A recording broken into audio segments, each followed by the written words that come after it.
This is an example of a house which was very difficult to get to grips with, quite frankly. It has been disguised internally and externally by a render on the outside, and it's been substantially restructured internally, and all the load-bearing beams and posts that have been introduced are all boxed in, so it's rather difficult to see what's what. However, I shall be concentrating on the building to the right-hand side of the chimney. This is a period property, I know that. The building to the left-hand side of the property is also a period property and much altered, but I understand it used to be a petrol filling station as late as 1978. So there's a picture which I might include here somewhere, which, a very poor picture, hints at a petrol pump just to the left-hand side where that modern building is. There it is already, and the front elevation is very much altered, so what might be behind the render now is anyone's guess, quite frankly.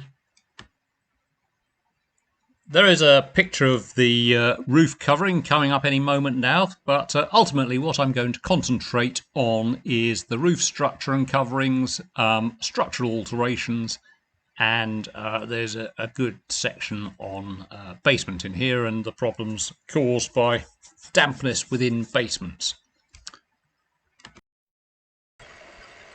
The houses round about imply that our property is probably brick built, and this pair here are listed buildings apparently built in the 18th century, which I'm a bit dyslexic, that means 1700. So this building that we're looking at is probably a brick structure beneath all that render cladding.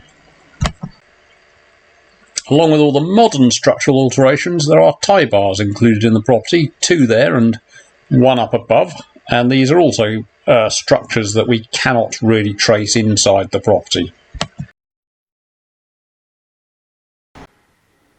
That looks like a metal retaining tie bar from the flank wall. I don't know what else it's doing. And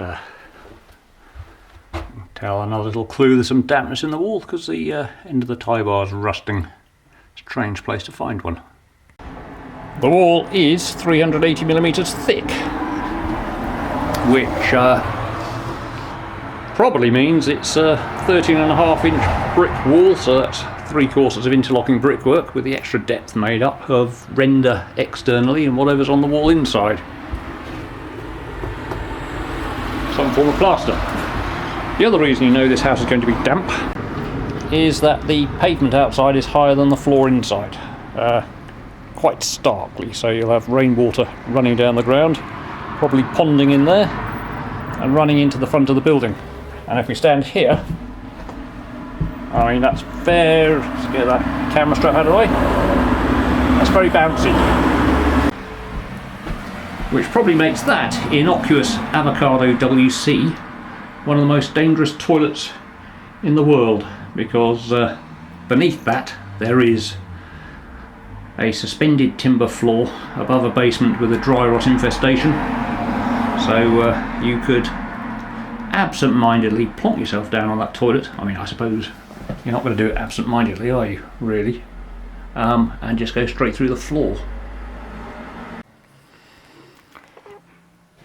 This is a basement under the front right part of the property, and it is possibly the wettest basement I've been into for a long time. Somebody's put insulation between the floor joists, which I suppose is a good idea in the sense that it keeps the house warm, but preventing any evaporation from the basement, with the result that if I stand up, actually, I get a wet head. Is that in focus? Yes, I mean, you can see lots of moisture dripping off the wood, and it's gone a bit yellow as it's taking the wood stain with it, and you can see a bit white there for reasons that will become apparent later. Yes, so that is exceptionally wet, so it's a condensation problem. Moisture's finding its way in from the ground, billowing around for a bit and then condensing on the woodwork. And there you've got, I mean, that's just a nice bloom of dry rot spreading across the timber. Is that helping? Not really. And that's the underside of the front door. So people are stepping on that chipboard there, which has got a bloom of, I never know whether they're called mycelium or hyphae, but one or other or both. And that floor joist there, the sporting floor joist, is very rotten as well. Lovely bloom of fungus on that too. That piece of steel there is supporting the soil pipe. So it comes down there and down there. Over there and go somewhere else, but it too is very rusty, and on top of the soil pipe we've got black dust, which is presumably the spores from the dry rot. Is it? I can't see any fruiting body to drop any black dust, but I'm really just expressing my lack of knowledge about dry rot. But what's quite clear is there's plenty of timber decay down here, and there's a piece of timber just falling apart before our eyes. That presumably is some sort of hole that the water's supposed to run away into, but it doesn't really deal with the condensation problem. And there's a concrete lintel spanning the end of the floor there, and brick and block post and beam supporting the concrete lintel. What it's supporting above, though, requires further investigation. This is the roof frame over the right-hand side of the building, which is an old building, and it's one of those occasions where the expression about not being able to see the wood for the trees is kind of appropriate. I mean, there's lots of wood up here, not so much trees as plastic and timber cladding everywhere, so it's very difficult to see what you're looking at.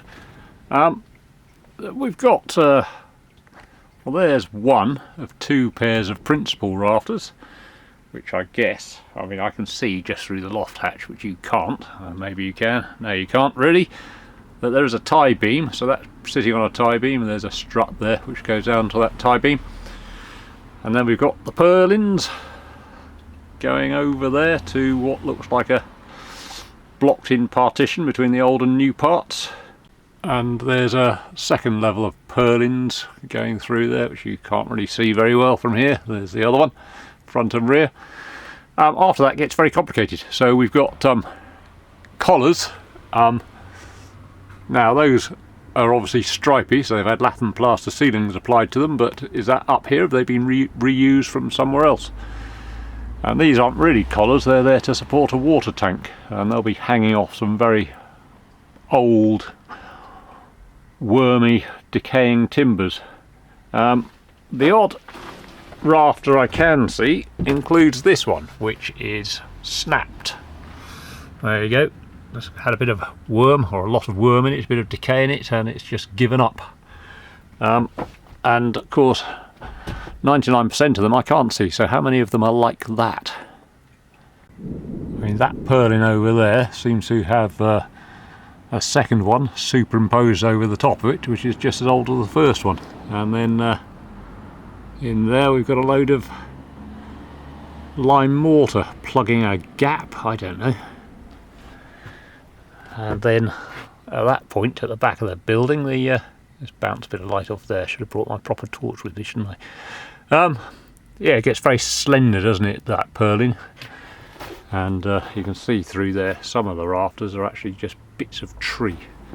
What I do know is that there is, you can just about see it through there, a sort of mid-20th century style felt underlay. There's a bit of white decay in it there. That is near the valley, so that's where it's most likely to decay, but apart from that I really haven't got a clue what sort of condition it's in. And we can see through all that junk that the front elevation doesn't have an underlay. There's a bit of torching to try and keep the, well, there isn't, so I did see elsewhere some torching to try and keep, that's a lime mortar backed on top of the battens to keep some of the rain penetration out. But yes, I guess what I'm going to tell the client is it needs re-roofing, so strip all this crap out so we can see what's what. A new air permeable underlay over the top, put the tiles back, that proportion of them which can be reused, and then we can look at repairing the roof frame where required at that time. Big caveat though, I think, because I can't see a lot in here. And down under the roof there's one of those tie beams, so that principal rafter will be, the one on the right will be sitting on that. And you've got this sort of joist going that way. It's not a joist, it's a beam. A little bit unusual though, but that seems to be there to pick up the ceiling joists, which are running from front to back, whereas quite often you'll find them going from side to side and sitting on the tie beams in a house this age. And presumably the left-hand side tie beam is boxed in there, I guess. And also, presumably, these posts have been put in under the end of the tie beam because it looked a little bit delicate. But again, without pulling the house apart, I don't really know what that is. This is the roof space over the right side rear projection. It seems to be an old building down below, but someone's carrying out an experiment here with kitchen foil. Mostly though they've succeeded in hiding the roof rafters from view, but there they are. They don't appear to be very old, so I don't know, mid-20th century maybe. And there's the underlay, similar sort of age. What we can see, we've got the amusing noise of rattling tinfoil here, but a woodworm infestation in that timber. I don't know what that timber is, just a bit of wood by the look of it.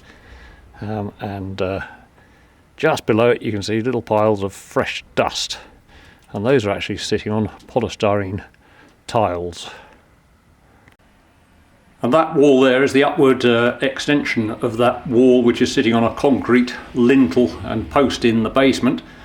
And you can see the post extends upwards, so it's taking up the load from the bottom of that principal floor joist, the other end of which has got a metal bracket underneath, and then additional support now provided by this new timber beam which goes through there, which is possibly, if I remember rightly, taking up some of the weight from those two posts which are supporting the tie beam on the floor above. Talking off the top of my head now, so not really sure about that at the moment. And this is the rear right projection, and once again you can see the principal floor joists are sitting on posts. One that end, and going a bit further towards the back of the house. Beam end on post. Beam end on post, and those posts seem to be extending up into the first floor accommodation and into the roof space, although we can't really see where they go from there. So it looks like the whole lot's been restructured. Without stripping all this stuff off, we'll never really know what's going on under there. There's the front door over there.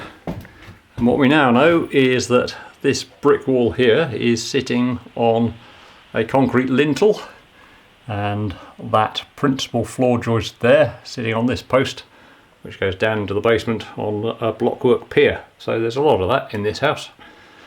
Beams supported on boxed in blockwork posts. Well, that is more or less it. One could go on at length about dampness problems, and we've got some cracked render here, so that's going to let moisture in, and the render probably won't let it get out again. And we've also spotted a bit of damp penetration around the rear valley, and there's a picture of that valley with the mortar packing the edge of the valley, collapsing and falling out. So that's going to be where your damp penetration problem is at that level. Yes, this isn't the time to be going on about dampness in buildings, so I think I will stop now. Thank you very much.